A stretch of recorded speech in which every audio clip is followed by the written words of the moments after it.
नमस्ते प्यारे साथियों। आपका एक बार फिर से स्वागत है कक्षा 8 विषय गणित अध्याय 9 क्षेत्रमिति की एक्सरसाइज 9.1 के दूसरे भाग में, जिसमें आज हम प्रश्न संख्या 7 से 11 तक के प्रश्नों को हल करेंगे। तो चलिए देखते हैं आज का पहला और इस एक्सरसाइज का 7वां प्रश्न। चलिए साथियों, 7वां प्रश्न हमें बोल रहा है कि किसी भवन के फर्श में समचतुर्भुज के आकार की 3000 टाइलें हैं। तो जितना हमने पढ़ा उससे हमें यह मालूम हुआ कि समचतुर्भुज के आकार की कुल हमारे पास यहाँ 3000 टाइलें हैं। बहुत बढ़िया बात है। उसके बाद आगे बढ़ते हैं प्रश्न। इनमें से और इनमें से प्रत्येक के विकर्ण 45 सेंटीमीटर और 30 सेंटीमीटर लंबाई के हैं। चलो बहुत बढ़िया बात है। विकर्णों की लंबाई देखें तो पहला विकर्ण है वो आपके 45 सेंटीमीटर और दूसरा विकर्ण है वो हो गया आपके पास यहाँ 30 सेंटीमीटर। फिर आगे प्रश्न बोल रहा है 4 रुपए प्रति वर्ग मीटर की दर से आपको इस पर पॉलिश करने का खर्चा ज्ञात करना है। तो हम क्या करेंगे, पहले एक टाइल का क्षेत्रफल ज्ञात कर लेंगे। फिर उस फर्श में 3000 टाइलें लगी है तो एक टाइल के क्षेत्रफल को 3000 से गुणा करवा देंगे तो कुल टाइलों का या फर्श का क्षेत्रफल आ जाएगा। और फिर प्रति वर्ग मीटर की दर से उसकी पॉलिश है वो 4 रुपए के हिसाब से हम लोग निकाल देंगे। तो चलिए देखिए, समचतुर्भुज का क्षेत्रफल क्या होता है। समचतुर्भुज का क्षेत्रफल होता है साथियों 1/2 और विकर्णों का गुणनफल d1 गुणा d2। तो यहाँ 1/2 का तो 1/2, विकर्णों के गुणनफल की बात करें तो पहला विकर्ण है यहाँ 45 और दूसरा विकर्ण है यहाँ हमारे पास यहाँ 30 और सेंटीमीटर गुणा सेंटीमीटर है। तो हमें देखो जो खर्चा है साथियों वो वर्ग मीटर के हिसाब से निकालना है। तो सेंटीमीटर को यदि मैं मीटर में बदल दूं तो आप यहां देख सकते हैं कि सेंटीमीटर को मीटर में बदलने के लिए हमें उसमें 100 का भाग देना पड़ता है। तो यह 45 के अंदर 100 का भाग दूंगा तो यह पहला विकर्ण भी मीटर में बदल गया और दूसरे में यदि मैं 30 में 100 का भाग दे दूं तो वो भी आपके मीटर में बदल जाएगा। तो इनकी जो इकाई है वो अब हम यहाँ मीटर वाली ले लें साथियों। तो यहाँ पर दोनों जगह मैंने इकाई है वो मीटर वाली ले ली और मीटर में बदलने के लिए यहाँ पर भी हमने 100 का भाग दे दिया और यहाँ पर भी 100 का भाग दे दिया। इस तरीके से आप देख पा रहे हो कि 2 का भाग 30 में चला गया अपने 15 बार। और इस तरीके से अपने एक टाइल का जो क्षेत्रफल है वो आ रहा है 45 गुणा 15 बटा 100 गुणा 100 और वर्ग मीटर। 45 को 15 से गुणा कर ले मैं साथियों तो 15 का पाड़ा बोला 5 बार 15.75 हासिल की हो गई अपने पास यहाँ 7 और 15 चौक 60 और 7 हो गए 67 और ये मीटर और मीटर हो गया अपने पास वर्ग मीटर। और नीचे 100 को 100 से गुणा कर दिया तो ये हो गया 100 गुणा 100।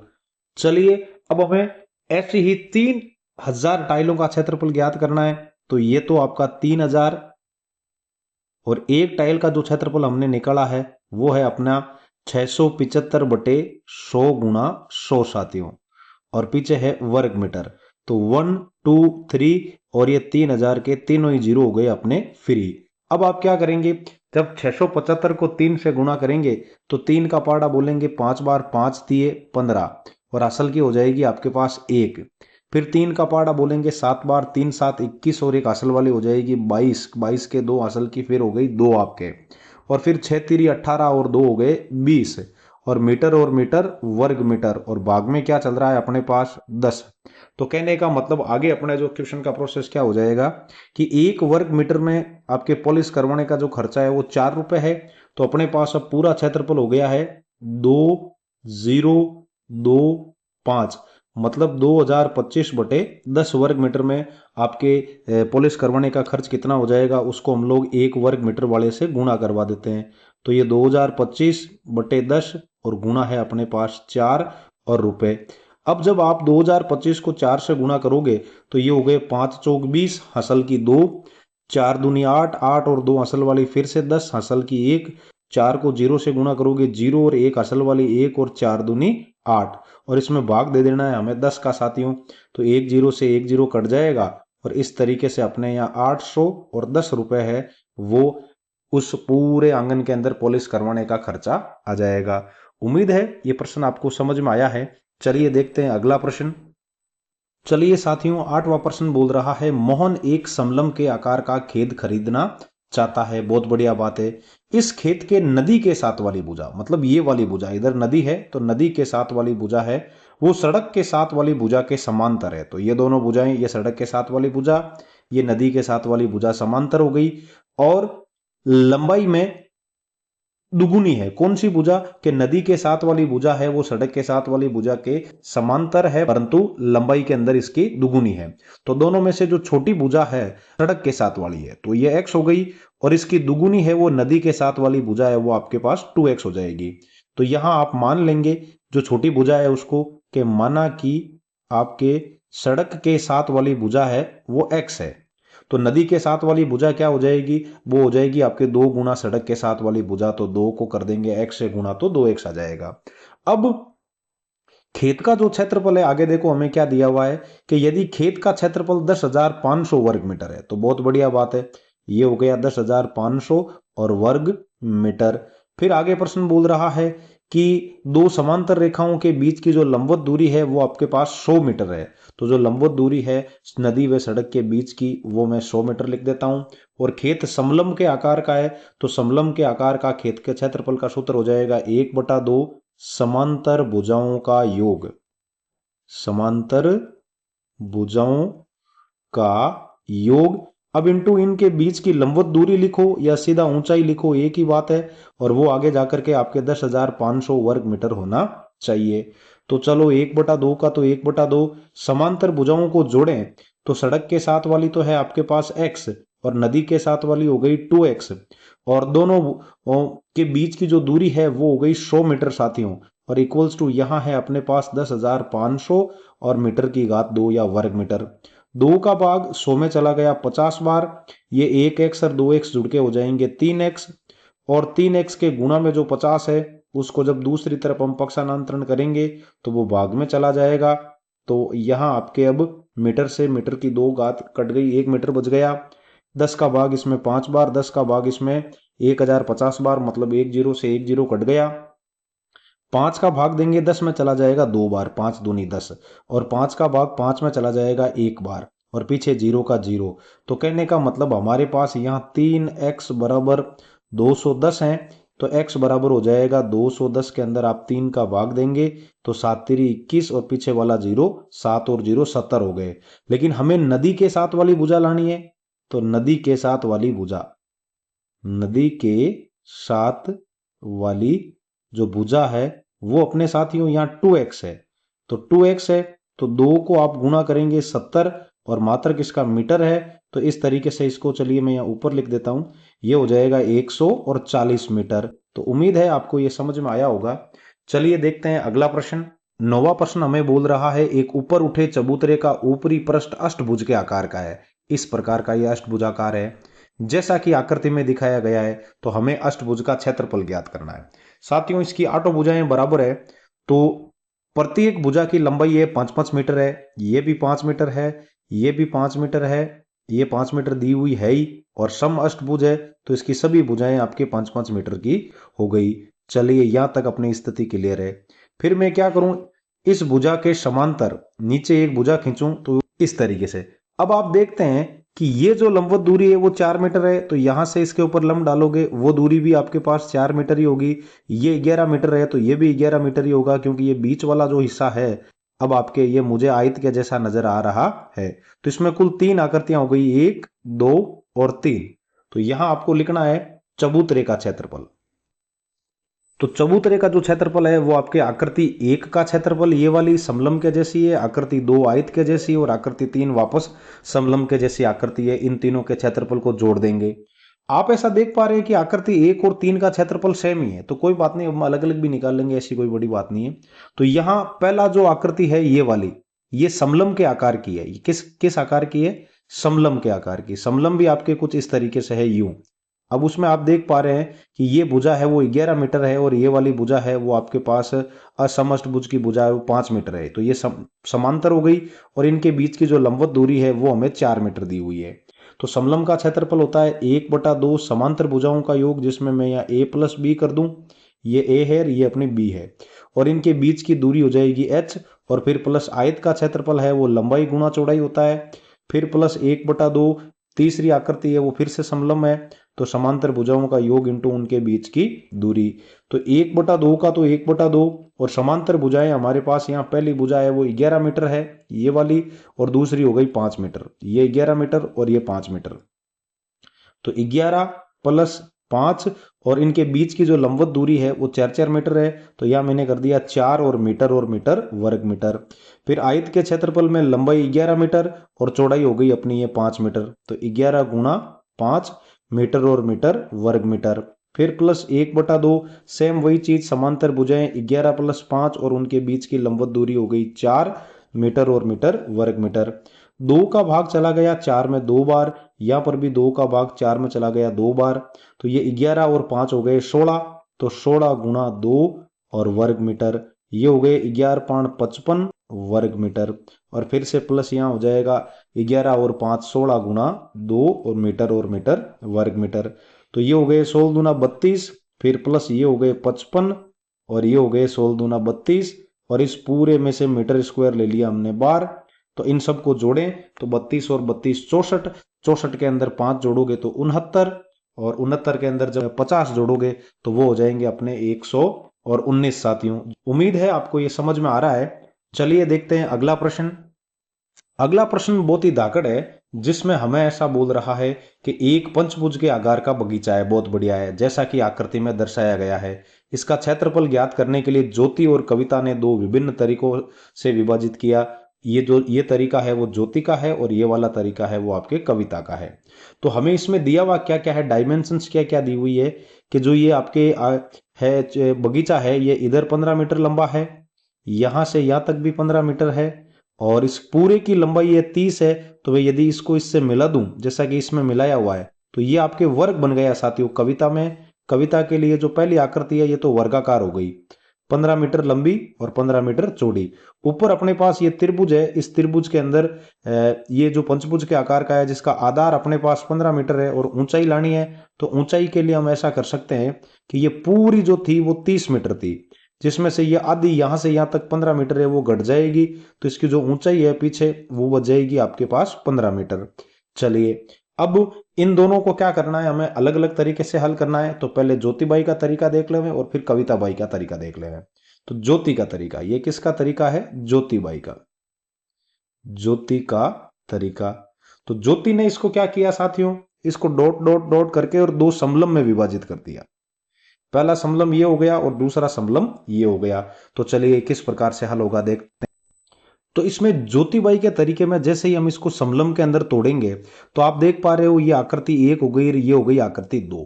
यदि मैं इसको फोल्ड करूं साथियों, जैसे ये समलंब है इधर वाला, और इधर वाला जो समलंब था ये वाला, इसको यदि मैं इस तरफ फोल्ड करूं, तो ये आपके पूरा का पूरा इधर वाले जो मतलब आपके समलंब है इसको कवर कर देगा।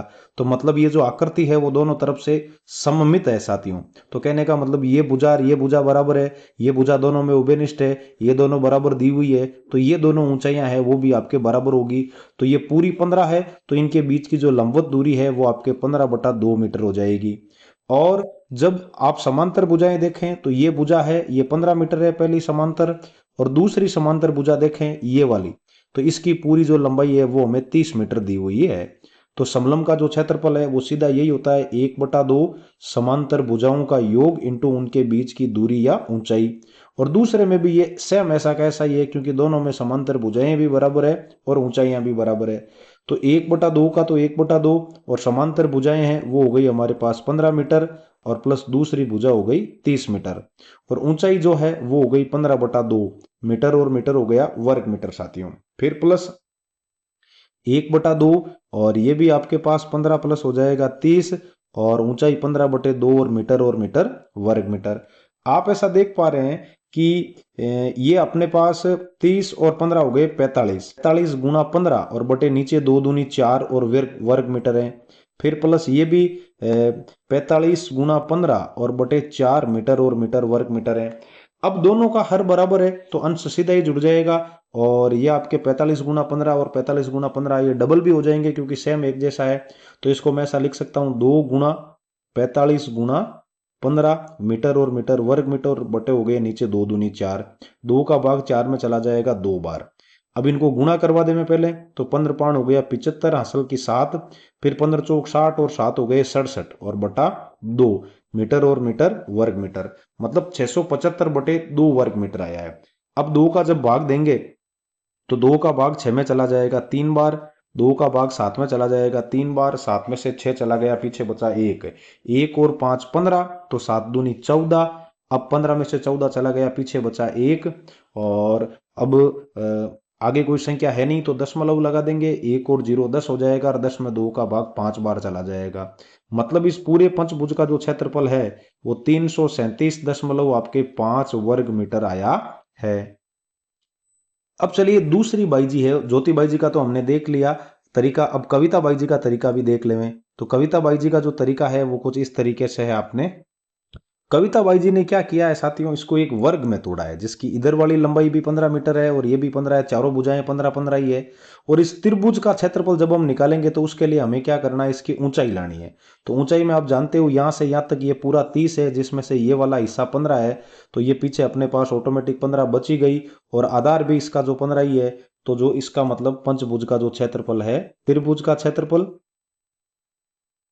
त्रिभुज का क्षेत्रफल और प्लस हो जाएगा वर्ग का क्षेत्रफल।